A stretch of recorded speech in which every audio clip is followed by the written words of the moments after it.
नमस्कार दोस्तों, हमारे हिंदी स्टोरी चैनल में आपका स्वागत है। हमारी आज की कहानी है कल का भविष्य। कल का भविष्य कैसा होगा यह किसने देखा है।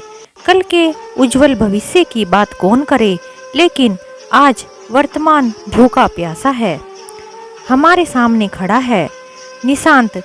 जब सोता हुआ होता है तो नींद में भी उसके मुंह से मम्मी मम्मी भूख लगी है निकल रहा है। लेकिन उसकी मम्मी तो अपने काम में ही बिजी रहती थी और वह हमेशा ही बड़े बड़े नेताओं को पार्टी के लिए बुलाया करती थी और उन्हें खाने के लिए मनुहार करके खिला रही थी। निशांत छोटा सा प्यारा बच्चा है, जिलाधीश साहब का। बड़ी देर से अपनी आया की गोद से मम्मी की गोद में जाने की फिराक में तैयार बैठा था। मम्मी को कहीं जाने की तैयारी करते देखकर उनकी साड़ी पकड़कर मचल उठा। मैं भी आपके साथ चलूंगा मम्मी। जब निशांत ने मेनका जी की साड़ी पकड़ ली तो वह गुस्से में तिल मिला गई और चिल्लाते हुए बोली, अरे रजनी, कहाँ चली गई हो? देखो तो इसने क्या कर दिया है। पता नहीं तुम्हारा ध्यान कहाँ रहता है। जल्दी इसे उठाओ। देखो तो इसने मेरी सारी मेहनत पर पानी फेर दिया है। छोड़, परे हट। छी, कितने गंदे हाथ हैं तेरे, और तूने इन्हीं गंदे हाथों से मेरी साड़ी पकड़ ली। अरे रजनी, सुना नहीं क्या? कहाँ मर गई? निशांत को पकड़ो। उसके बेटे की ऐसी हरकत से मेनका का मूड एकदम से खराब हो गया था। मेनका बोली कि मैं कितने मन से तैयार हुई थी, पर इस रजनी ने निशांत को एहन वक्त पर उसके पास छोड़कर सब सत्यानाश कर दिया था। आजकल रजनी कुछ ज्यादा ही लापरवाही करने लगी है। आज महिला मंडल की मीटिंग है। मेनका जी उसकी सभापति हैं। आज गरीबों की झोपड़ियों में जाकर मेनका जी को भाषण देना है और वहां जाकर उन सभी लोगों को यह समझाना है कि बच्चों के साथ कैसे व्यवहार करना चाहिए। उन्हें प्यार दुलार के साथ साथ उचित दंड भी मिलना चाहिए। समाज में ऊंच नीच की भावना मिटाने का जिम्मा लिया है मेनका जी ने। और क्यों ना ले, उनके पति कोई छोटी मोटी नौकरी नहीं करते बल्कि जिलाधीश हैं। अरे रजनी, तू इस लड़के को तैयार करके लाई या नहीं? मेनका जी ने पूछा, क्योंकि आज उसे अपनी मीटिंग में ले जाना था। रजनी ने कहा, बीबी जी, हमारे पास कोई साफ कपड़ा नहीं था तो हम अपने बेटे को कैसे लाते। अच्छा जी, अब तो तुम्हें एक और बहाना मिल गया है मुझसे पैसे लेने का। सब कपड़े बटोरने के बहाने हैं। मौका मिलते ही अपना दांव लगाने लगी। आजकल बहुत चालाकी दिखाने लगी हो तुम। लेकिन क्या करूं, आज मेरे सामने मजबूरी है, इसलिए आज मुझे देना तो पड़ेगा ही। बड़ी सी पेटी में पुराने कपड़े ढूंढते हुए मेनका जी बड़बड़ाती जा रही थी और कह रही थी कि आजकल के नौकर भी सर पर चढ़कर नाचने लगे हैं। उनको जरा सा कुछ कह दो तो 10 बहाने बना लेते हैं और हमारी मजबूरी का नाजायज फायदा उठाते हैं। उसको इस तरह से बड़बड़ाता हुआ देखकर मेनका जी के पति कहने लगे, अरे भाग्यवान, क्यों इतना परेशान हो रही हो? क्यों इतनी उठक पटक में लगी हो? क्यों बिना मतलब की उठा पटक कर रही हो? हमारे बेटे का कोई सूट दे दो ना। और वैसे भी हमारे बेटे के पास तो कितने सारे कपड़े पड़े हुए हैं और कितने ही तो ऐसे हैं जिन्हें उसने छुआ तक नहीं। उनमें से कुछ भी उठा कर दे दो। क्यों दे दूं नया सूट उस कामचोर के बच्चे को? उसकी इतनी हैसियत नहीं है कि वह हमारे बच्चे के कपड़े पहने। वैसे भी अगर वो भी हमारे बच्चे के महंगे कपड़े पहनेगा तो उसके और हमारे बच्चे में क्या अंतर रह जाएगा। नौकर को नौकर की तरह ही रहना चाहिए। जरा सी छूट मिलते ही ये सिर पर चढ़ने लगते हैं। मेनका जी का मुंह और हाथ तेजी से चल रहे थे। वह कुछ जल्दी जल्दी से ढूंढ रही थी रजनी को देने के लिए। आखिर उसे एक पुराना लेकिन थोड़ा ठीक ठाक सूट मिल ही गया। मेनका जी अपने कमरे से बाहर आकर जोर जोर से रजनी को आवाज लगाने लगी और उस सूट को लेकर चिल्लाती हुई बाहर आई, ले ये कपड़े और अपने लड़के को साबुन से नहला धुला कर पहना देना और मेरे पास ही खड़ी रहना उसे लेकर। सुना तुमने? कहीं भी इधर उधर मत चली जाना, ताकि जब मुझे इसकी ज़रूरत हो तो यह मेरे पास ही हो।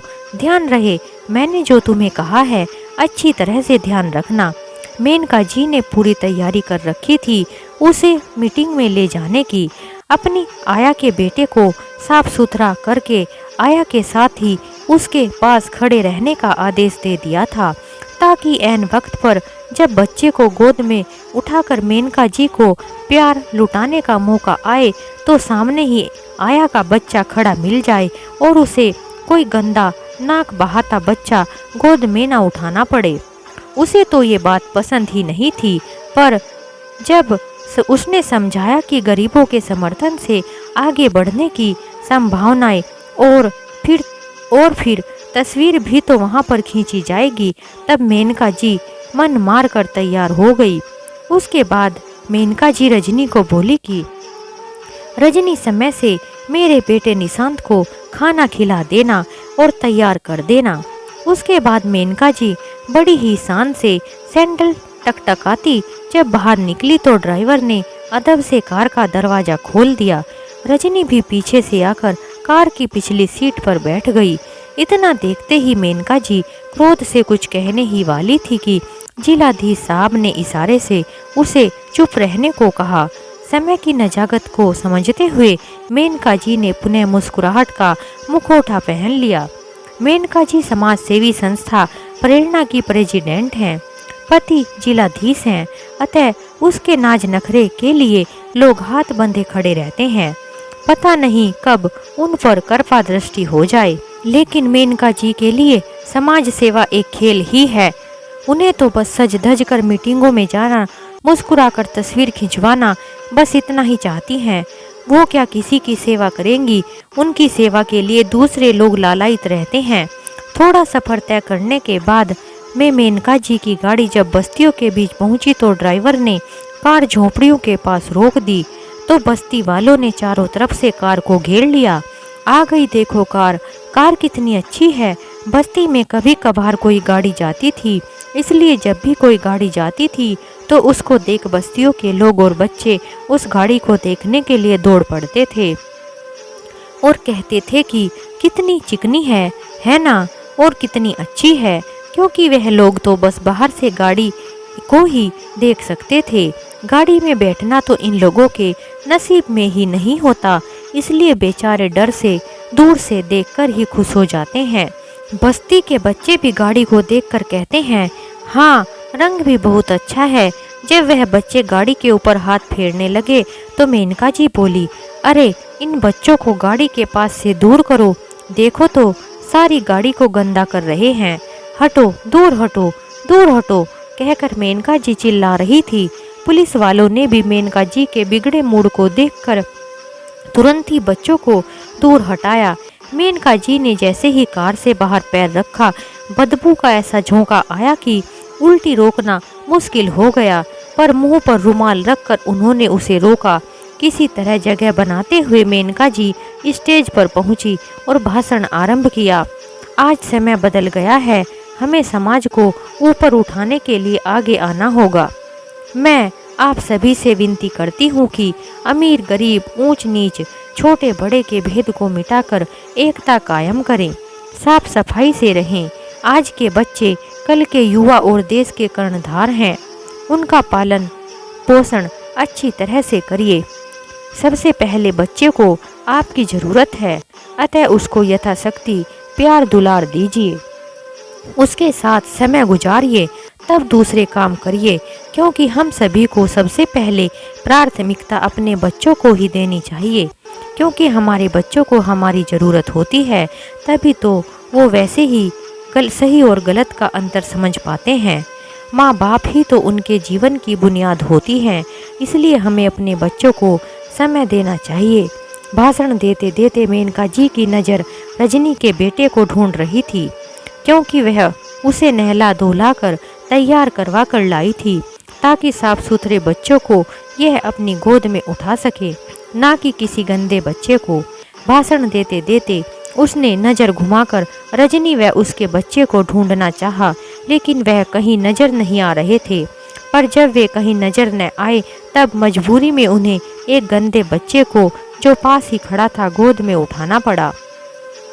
मुंह से तो मेनका जी ऊंच नीच मिटाने की बात कर रही थी, पर चेहरे से असलियत जाहिर हो रही थी। उनके साथ आई अन्य महिलाएं मन ही मन उनकी स्थिति देखकर मजे ले रही थी। सीमा ने गीता से कहा, मेनका जी का मूड क्यों उखड़ गया है, वह इतनी परेशान सी क्यों लग रही हैं? तो गीता ने कहा, अरे मूड तो उखड़ना ही था, जब जिलाधीश की बीवी है तो जन्म भी किसी रईस घर में ही लिया होगा ना। अब इस गंदी बस्ती में आना ही उसके लिए सजा बन गई और उस पर रजनी के बच्चे को बुखार चढ़ गया तो उसे लेकर वह चली गई है। इसलिए मेनका जी को मन मार कर किसी गंदे बच्चे को उठाकर प्यार करना पड़ा। अचानक इस फेरबदल से और क्या होता, मूड ही खराब होना था, क्योंकि जैसा वे सोच कर आई थी वैसा तो नहीं हुआ था, सब कुछ उल्टा ही हो गया था। इसलिए बेचारी को मजबूरी में आकर गंदे बच्चे को ही गोद में उठाना पड़ा। अरे क्या तुम्हें पता है कि मेनका रजनी के बच्चे को घर से नहला धुलाकर सेंट लगा कर लाई थी। बेचारी मेनका जी उस दिन बेचारी बन गई। घर पहुंचकर मेनका जी ने बार बार साबुन से हाथ धोए, पर ऐसा लगता रहा जैसे बस्ती की बदबू उनके तन बदन में भर गई हो। एक तो पहले से ही मेनका परेशान थी, ऊपर से उसे गुस्सा भी आ रहा था और चिल्लाती हुई बोली, अरे ओ रजनी की बच्ची कहाँ चली गई हो? ये रजनी की बच्ची भी कहाँ मर गई और मुझे उस नाक बहाते लार टपकाते बच्चे को गोद में उठाना पड़ा। मैडम जी, तभी रजनी ने आवाज देकर आग में घी का काम किया। उसे देखकर मेनका जी बोली, अच्छा तो आ गई महारानी, और आपके राजकुमार कहाँ हैं? उसे कौन से सिंहासन पर बैठा कर आई हो? क्या बताएं मैडम जी, अचानक से बेटे को तेज बुखार हो गया और पेट भी दर्द करने लगा, तो बिना आपको बताए जाना पड़ा, क्योंकि मेरा बेटा बुखार से तड़प रहा था, इसलिए मुझे उसे लेकर घर वापस जाना पड़ा। जाना पड़ा से क्या मतलब है? जब मैं तुम्हें साफ समझाया था, लेकिन तुम्हारे दिमाग में तो कोई सीधी बात उतरती ही नहीं है। अब तुम्हें कौन सी भाषा में समझाऊं? मेनका जी रजनी का हाथ झटकते हुए कहा, अरे थोड़ा बुखार ही तो था, मर तो नहीं रहा था। पता है इतनी अच्छी साड़ी का सत्यानाश हो गया, मुझे मजबूरी में किसी और के गंदे बच्चे को गोद में उठाना पड़ा।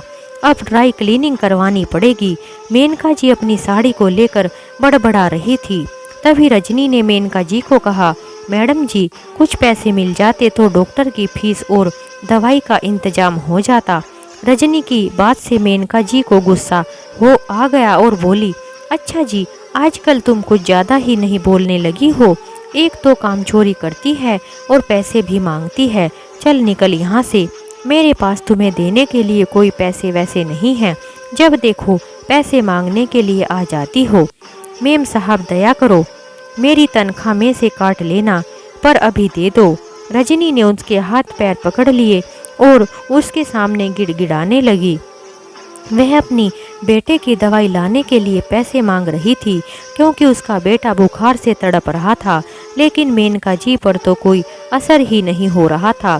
तभी मेनका जी बोली, तनख्वाह का क्या मतलब? तेरे कारण मेरी इतनी कीमती साड़ी खराब हो गई और तुम्हारी सारी तनख्वाह के पैसे तो उसी में कट जाएंगे, तो फिर और पैसे कहाँ से चुकाओगी? रजनी रोती जा रही थी और सोच रही थी कि अगर ऐसे ही लोग नेता बनकर देश चलाएंगे तो हम गरीब तो भूखे नंगे ही रह जाएंगे। दिखावे के लिए गंदी बस्तियों में जाकर बच्चों को फल बिस्किट बांटेंगे और घर में हम जो उनकी दिन रात सेवा कर रहे हैं, हमारे बच्चों के लिए उनके पास दवाई तक के पैसे नहीं हैं। हमारी मेहनत की कमाई पर राज कर रहे हैं, कैसा मुखौटा चढ़ाकर जाते हैं बाहर, दयालु प्रेमी सेवा भावी का, और घर में अरे ये हमें क्या देखेंगे, इनसे तो अपना बच्चा नहीं संभाला जाता।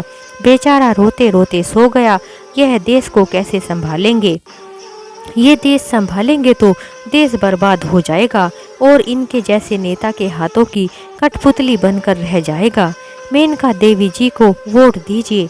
मेनका देवी जी का चुनाव चिन्ह है बच्चा, बच्चा जो कल के राष्ट्र का कर्णधार है। बच्चा जो मासूम है, छल कपट भ्रष्टाचार आदि से अनभिज्ञ है, तभी तो मेनका देवी ने अपना चुनाव चिन्ह बच्चा रखा है, क्योंकि वह इनका मेनका देवी जी बच्चों से बहुत प्यार करती हैं और बच्चों के लिए कुछ कर गुजरना चाहती हैं, क्योंकि उन्हें पता है कि आज के बच्चे कल का भविष्य हैं। मतदाताओं से अनुरोध है कि अपने बच्चों के भविष्य के लिए मेनका देवी को वोट दें और उन्हें भारी मतों से विजयी बनाएं, क्योंकि मेनका देवी जी एक ईमानदार और मेहनती महिला हैं। मेनका देवी के प्यार का प्याला छलक रहा था। अब ये अलग बात है कि उसकी चंद बूंदें भी उनके बेटे निशांत के हिस्से में नहीं आ रही थी। क्या करें, बेचारी मजबूर है। सुबह से शाम तक झुग्गी झोपड़ियों के बच्चों को संभालने में, चुनाव प्रचार से, बड़े बड़े नेताओं की मीटिंगों से समय मिले तब तो घर देखेंगी। देश के लिए इससे बड़ा त्याग और क्या हो सकता था भला। जहाँ तहाँ मेनका देवी के बैनर लगे हैं, आज यहाँ तो कल वहाँ सभाएं आयोजित की गई हैं। मेनका देवी ममता लुटाती अपना प्रचार कर रही हैं। मेनका देवी जिंदाबाद, हमारी नेता मेनका देवी लाओ, देश बचाओ, यही नारा उनके कार्यकर्ता लगा रहे थे। चुनाव समाप्त हुए और मेनका देवी जी बहुमत से जीत गई।